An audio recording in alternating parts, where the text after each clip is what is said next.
Sobat IndiHome, selamat datang dan bergabung kembali di program Join Just on IndiHome. Ini adalah program yang membahas perkembangan terbaru, tips dan trik serta berbagai hal terkait dengan edukasi, parenting, teknologi, dan lain sebagainya yang dibahas bersama para ahli. Eksklusif hanya di media sosial IndiHome. Pada tema hari ini kita akan membahas mengenai what's next, digital transformasi dan persiapannya. Bersama saya Renat Kasali dari Rumah Perubahan.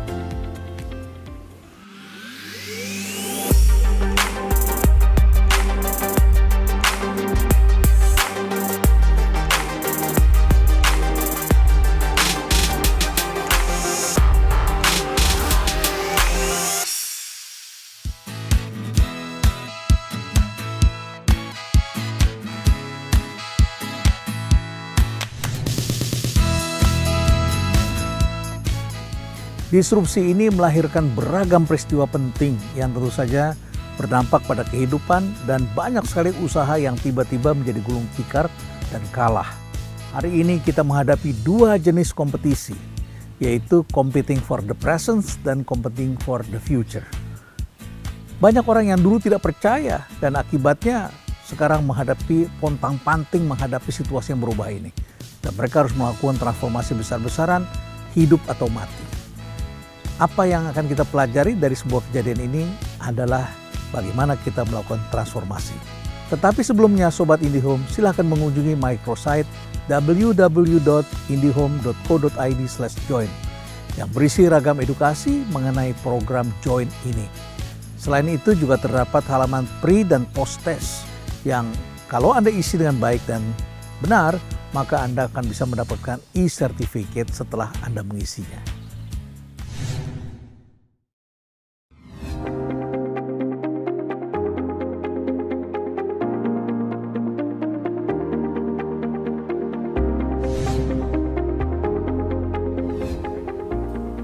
Saya tidak merasa heran atau terkejut ketika diberitahu akan memasuki dunia disrupsi. Sebagian orang menyangkal tidak ada disrupsi dan bahkan kemudian sebagian lagi mengatakan tidak ada shifting. Ini sangat mencengangkan tetapi tidak mengherankan karena ini biasa dalam kehidupan. Karena pada dasarnya manusia dibentuk oleh 3 zona waktu, the past, the present, and the future. Ada bagian-bagian yang relevan di masa lalu, ada bagian-bagian yang relevan pada hari ini. Dan seringkali hari ini adalah bagian kepanjangan dari masa lalu. Dan akibatnya kita terperangkap dalam masa lalu dan tidak bisa menciptakan the future. Bayangkan hari ini kita memiliki dua jenis kompetisi. Kompetisi for the present untuk hari ini, bertahan pada hari ini. Dan juga kompetisi for the future. Dan kita menghadapi dua hal sekaligus. Maka seringkali Anda mendengar inilah zaman yang disebut ambidextrity. Ambidextrity diilhami oleh sebuah mitologi dalam falsafah Yunani, yaitu Dewa Janus. Dewa Janus adalah sosok yang mempunyai 4 mata, 2 di depan, 2 di belakang. Artinya ada 2 mata yang melihat ke belakang dan ada 2 mata yang harus melihat ke depan. Ambidextrity dengan kata lain juga sama dengan seorang ahli atau seorang atlet yang harus bisa menggunakan 2 tangannya. Biasanya kita sering bertanya, Anda ini tipe kidal atau tangan kanan? Kalau tangan kiri biasanya kidal dan dia tidak mahir menggunakan tangan kanannya dan sebaliknya. Tapi hari ini semua eksekutif dipaksa untuk memiliki 2 tangan yang aktif, kiri dan kanan. Inilah fenomena ambidextrity. Artinya apa? Oke, kita harus mengelola masa lalu yang barangkali masih besar, tetapi dia declining, masih turun. Dan akan muncul industri baru atau kesempatan-kesempatan baru masih kecil, tapi dia growing. Biasanya orang tidak sabar untuk menunggu menjadi besar. Tidak sabar membesarkan anaknya, pengen anaknya cepat jadi menjadi besar. Atau ada juga yang tetap ingin anaknya tetap anak-anak, tidak menjadi besar. Tetapi hari ini kita harus mengelola dua-duanya. Dan tidak bisa kita terperangkap dalam masa lalu. Dan keduanya memerlukan manusia yang berbeda, bisnis model yang berbeda, cara dan bisnis proses yang tidak sama. Dan yang lebih parah lagi, membutuhkan SDM atau talenta yang berbeda. Maka seringkali tidak bisa digabungkan bisnis yang the past, yang masa lalu, dengan bisnis yang masa depan. Kita harus memisahkannya karena manusianya berbeda, bisnis proses dan bisnis modelnya juga tidak sama. Kalau digabungkan biasanya saling membunuh. Kodak ketika mengembangkan kamera digital, mereka kemudian membunuh kamera digital yang dikembangkan orang-orang dengan basis studinya adalah teknik elektro. Karena orang-orang Kodak lama yang terbiasa membuat film roll itu adalah orang-orang teknik kimia, terperangkap dalam the past. Dalam kehidupan ini sebelum melakukan transformasi, ada baiknya kita mengambil pelajaran dari mitologi Hindu. Dalam ajaran agama Hindu dikenal ada 3 dewa. Dan saya kira ini adalah simbol bagi kita untuk memahami bahwa dalam setiap perusahaan atau setiap institusi, kita memerlukan 3 tipe karakter. Dari Rumah Perubahan kami selalu mengembangkan ini. Yang pertama adalah tipe Brahma. Brahma adalah dewa sang pencipta. Ini biasanya adalah founder dan orang-orang yang memiliki jiwa entrepreneur, sang pencipta Brahma. Lantas siapa yang memelihara perusahaan kita hari ini? Yaitu mereka yang disebut berkarakter Dewa Wisnu. Para eksekutif inilah yang memelihara. Namun, untuk bisa menciptakan hal baru, kita memerlukan Dewa Shiva. Shiva adalah sang pelebur. Mereka ini adalah change agents yang akan membuka jalan untuk menciptakan hal-hal baru.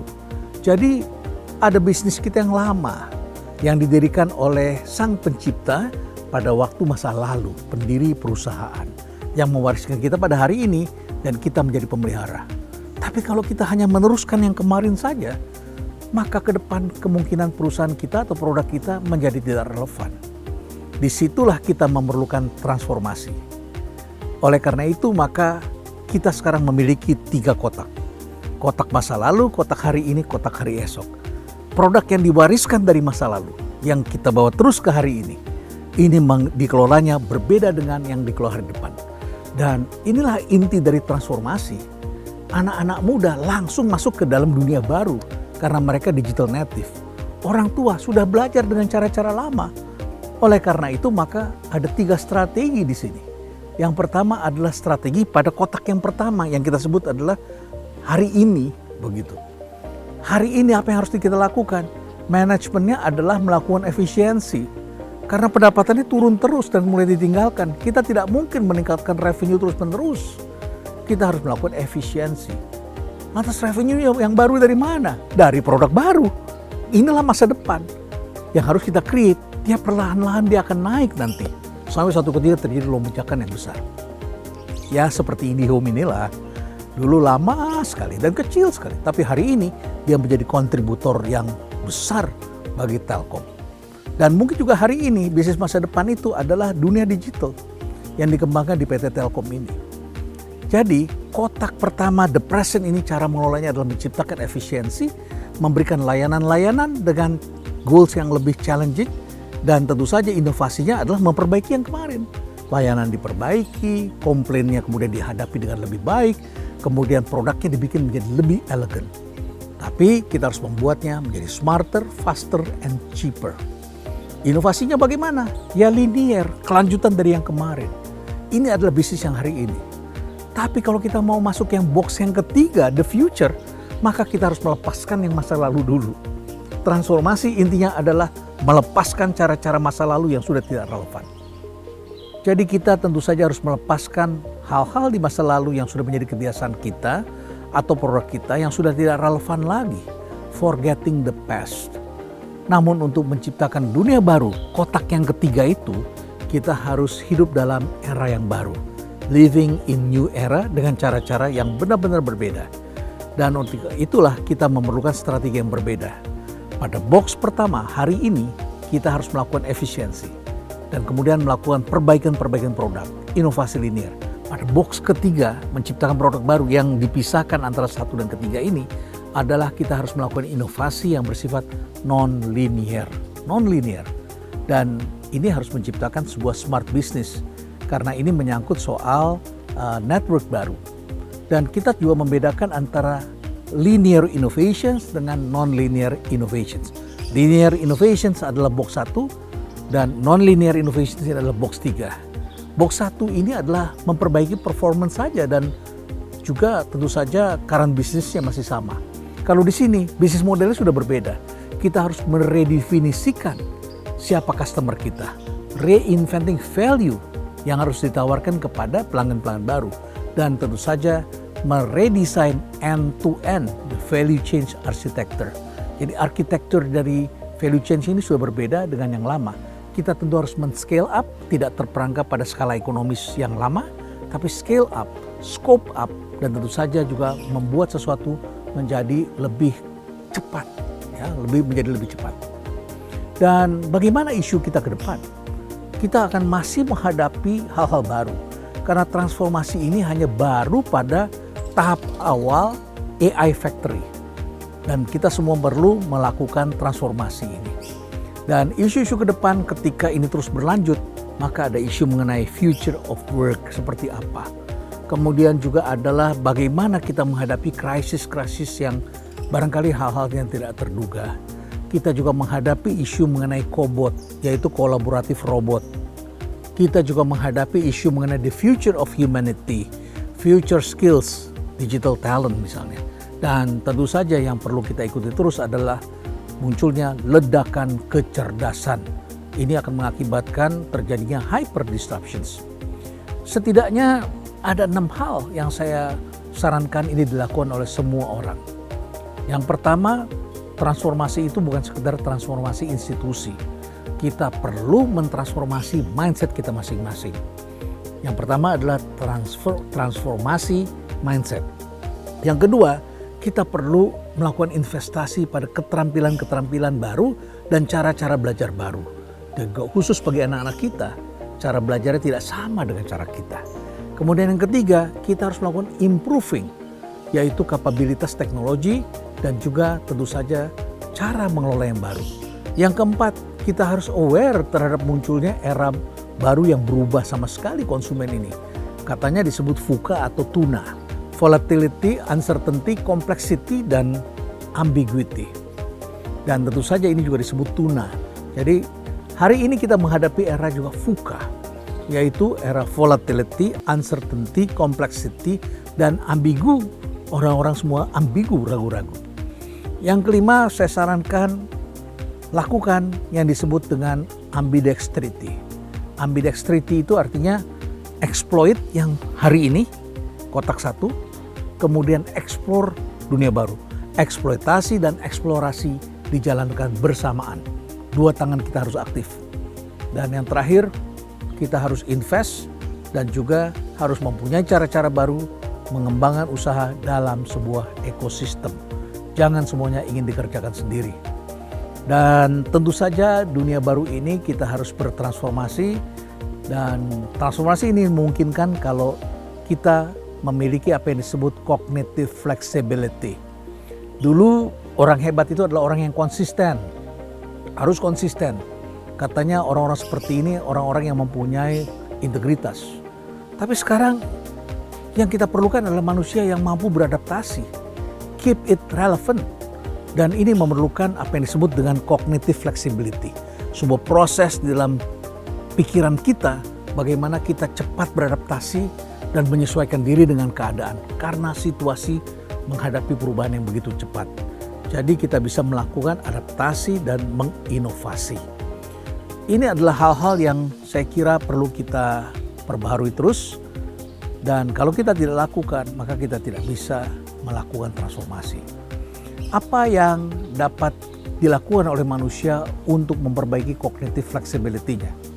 Yang pertama, tentu saja manusia harus terbiasa melakukan sesuatu dengan cara yang berbeda, ya, dan sering. Nah, jadi kalau Anda terperangkap dengan hal-hal rutin, cobalah hal-hal baru begitu. Ya. Jadi lakukan sesuatu yang sudah sering Anda lakukan, tapi secara berbeda. Kemudian yang kedua, kejarlah tantangan dan pengalaman baru. Ini akan membuat Anda terbiasa menghadapi rintangan-rintangan dan juga Anda excited dengan pengalaman-pengalaman baru. Jangan lupa, pengalaman baru itu akan membuat Anda kadang-kadang kecewa dan kurang berhasil. Tapi kalau dari 10 hal baru yang Anda lakukan, 2 berhasil dan membuat Anda menjadi hebat, why not? Dan yang ketiga, biasakan bertemu dengan gagasan dan orang-orang baru. Ini memang pandemi, dalam situasi ini kita tidak bertemu secara fisik, tapi ada banyak kesempatan kita bisa berkenalan dengan orang-orang baru secara online, secara Zoom, dan kita mengetuk pintu.